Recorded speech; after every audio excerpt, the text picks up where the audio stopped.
Merci mon aventure, toujours à la pointe de la technologie. Et oui, la théorie de l'évolution se révèle positive et avance. La théorie de l'évolution sur les crawlers. Et oui, je refais tout, je réécris tout, et oui, selon son environnement, il évolue. Et ouais, mais l'environnement d'Ersebot, c'est compliqué.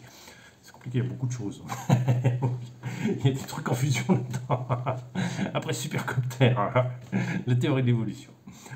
Bon, je vous montre un peu ce que j'ai fait et pourquoi je l'ai fait. Je vais vous expliquer le pourquoi du comment et tout ça, tout ça, tout ça, tout ça, comme d'hab, quoi. Allez, c'est parti. Donc voilà, vous avez le crotteur tel qu'il est maintenant. Voilà, j'ai changé sa configuration et j'ai remis, on verra mieux comme ça. Donc j'ai remis le fusion là-dessus, je vais vous expliquer pourquoi.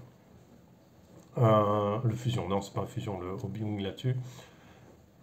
Le cadeau de RC Driver Studio, un copain tchèque.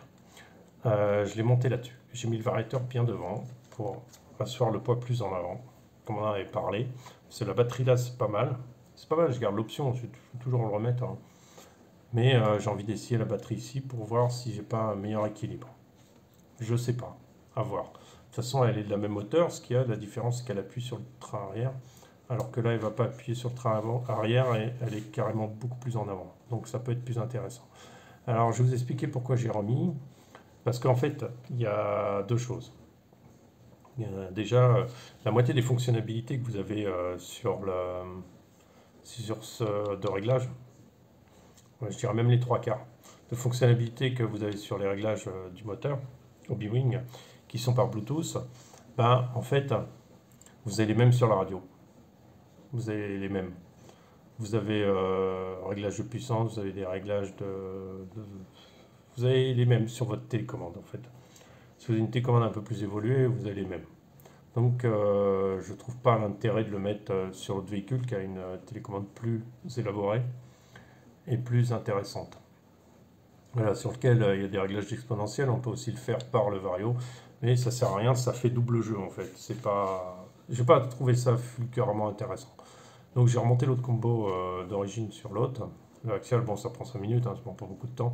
Et là, ça m'a pris une dizaine de minutes, voire un quart d'heure, allez, histoire de faire ça. Voilà, donc c'est pourquoi je suis revenu en arrière sur mon choix. Et surtout, ce qui m'intéresse là-dedans, c'est que j'ai un moteur plus court. Donc de toute façon, il aura assez de puissance, c'est pas un problème. C'est un 540.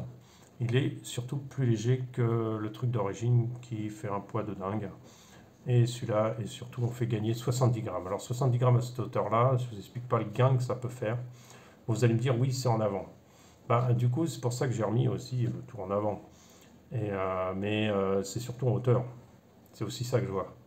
C'est en avant, mais en hauteur. Donc c'est pas forcément l'idéal. Donc on va partir là-dessus, sur réglage. Et je vais vous expliquer un truc que j'ai découvert sur la fonctionnalité de réglage que vous avez sur votre smartphone avec ce variateur qui me promet beaucoup de polyvalence et beaucoup de choses très intéressantes à faire et qui sont plus intéressantes sur ce véhicule parce que ce véhicule est plus polyvalent. Voilà. On va dire que l'autre va rester plus ou moins pour la compétition. Celui-là va être un peu pour une gamme beaucoup plus large. Et je vais vous expliquer ça. Voilà, bon, on passe, je vous explique ça directement sur l'application. Donc voilà, là on connecte directement. Oui, elle reconnaît tout de suite, hein, pas de problème. Il faut allumer le Bluetooth et la localisation, je ne sais pas pourquoi. Voilà, c'est bon. Il suffit de cliquer dessus, voilà. Et il vous affiche après les données du module. Voilà, on va sur connexion de l'ESC. Voilà, on a les paramètres que j'ai mis en route. Ok? Vous avez vu. Alors par exemple, voilà, c'est ça que je voulais vous dire. Voilà, j'ai découvert une fonctionnalité qui est super pratique. En fait, il suffit de connecter son variateur et on peut faire différents types de configurations. Je vous explique. Je vais dans Import. Dans Import, j'ai trouvé trois pour l'instant. J'ai trois modes de conduite.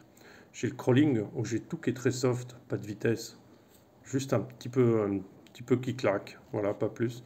J'ai agressif qui me donnera, on va mettre crawling par exemple, agressif qui me donnera vraiment un maximum de punch pour faire le con, pour faire des trucs plus marrants.